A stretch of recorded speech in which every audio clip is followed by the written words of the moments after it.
She stood at the crossroads, unsure of where to go. Every path seemed impossible, but deep down, she knew one thing. She wasn't meant to stay lost forever. He had failed so many times, but in the quiet of his struggle, something clicked. The world wasn't going to hand him success. He was going to create it himself. Elena Martinez stared at her reflection in the coffee shop window, watching the steam from her cup fog up the glass. 28 years old, 3 failed startups, and a bank account that screamed at her every time she checked it. The rejection letter from her latest investor meeting was still crumpled in her pocket, its words echoing in her mind. Your idea lacks market viability and clear direction. Around her, the morning rush of successful people in expensive suits flowed like a river she couldn't seem to join. Each face looked so confident, so sure of their purpose. Elena felt like she was drowning in a sea of her own inadequacy. What's wrong with me? She whispered to herself, tracing patterns in the condensation on the window. Why can't I figure this out like everyone else? For 3 years, she'd been chasing what she thought success should look like. First, it was a tech app because that's where the money is. Then a fitness blog because wellness is trending. Most recently, a dropshipping business because it's passive income. Each venture had crashed and burned, taking pieces of her confidence with it. Her phone buzzed with a text from her mother. Mija, your cousin just got promoted to VP. Maybe it's time to consider a stable job. The words stung because they echoed the doubt that had been growing inside her for months. That night, Elena sat in her tiny apartment surrounded by boxes of failed products and printouts of business plans that had gone nowhere. The weight of disappointment pressed down on her chest like a physical thing. She was tired of failing, tired of feeling like she was running in circles while everyone else sprinted ahead. But then, in the silence of her defeat, something shifted. What if I stopped letting the failures define me? She said aloud, her voice barely above a whisper. What if I started learning from them instead of fearing them? She pulled out a notebook and began writing. Not another business plan, but an honest inventory of her journey. What had actually gone wrong? What had she learned? What patterns kept repeating? The answers surprised her. She hadn't failed because she was incapable. She'd failed because she was trying to be someone else, chasing other people's definitions of success instead of discovering her own. The tech app failed because she didn't really understand technology. The fitness blog failed because she wasn't passionate about wellness. The dropshipping business failed because she felt disconnected from products she'd never even touched. Don't chase someone else's dream, she wrote at the top of a fresh page. Run towards your own. But what was her dream? For the first time in years, Elena stopped and really listened to herself. What made her come alive? What problems did she naturally notice and want to solve? The answer had been staring at her all along. Since college, friends had always come to her when they needed help organizing their lives, planning events, or solving logistical nightmares. She was the person people called when they were overwhelmed, the one who could see order in chaos and create systems that actually worked. Failure is just the first step in creating something truly remarkable, Elena realized, a smile breaking across her face for the first time in months. She spent the next week researching, but this time it felt different. Instead of forcing herself into a predetermined mold, she was exploring what already existed inside her.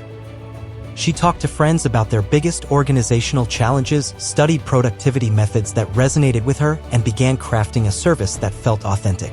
The idea was simple: personalized productivity coaching for overwhelmed professionals.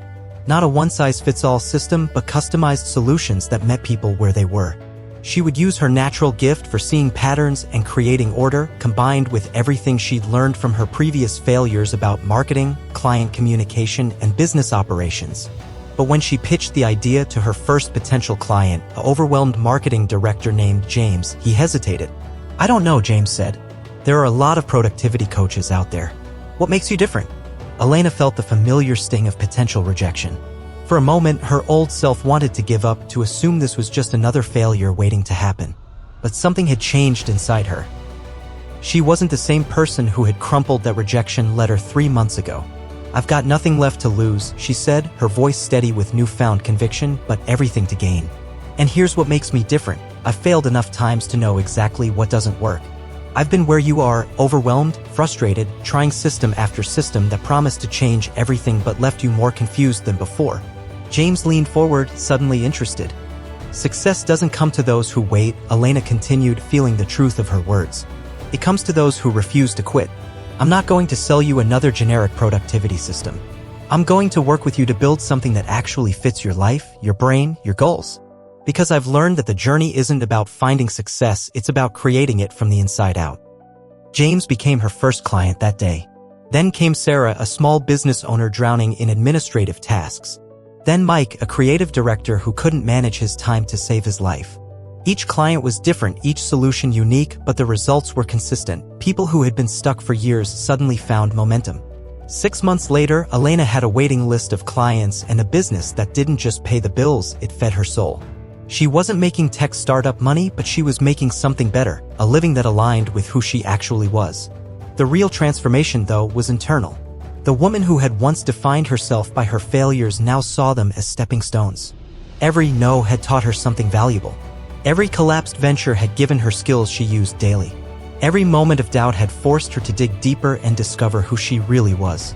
Your biggest competitor isn't the world, she told a client who was struggling with self-doubt. It's the version of you that gave up. At a networking event that fall, Elena ran into an old college friend who'd heard about her success. I always knew you'd figure it out, her friend said. You were always so determined. Elena laughed, thinking of all the nights she'd cried into her pillow, all the times she'd wanted to quit. I wasn't determined, she said. I was desperate. But I learned something important. Success wasn't the prize at the end, it was the person I became along the way. As she walked home that night, Elena passed the same coffee shop where she'd sat 9 months earlier, feeling lost and defeated. The woman who had stared at her reflection in that window seemed like a stranger now. Not because her circumstances had completely changed, but because she had changed. She'd stopped trying to fit someone else's mold and started crafting her own. Her phone buzzed with a text from a new client. Elena, I just wanted to thank you. For the first time in years, I feel like I'm in control of my life instead of just surviving it. Elena smiled, slipping her phone back into her pocket. This was what success felt like, not a destination, but a journey of becoming who you were always meant to be. The path ahead was still uncertain, full of challenges and setbacks she couldn't yet see. But she was no longer afraid of the unknown. She had learned the most important lesson of all: you don't find your potential. You unleash it one brave choice at a time. And that made all the difference.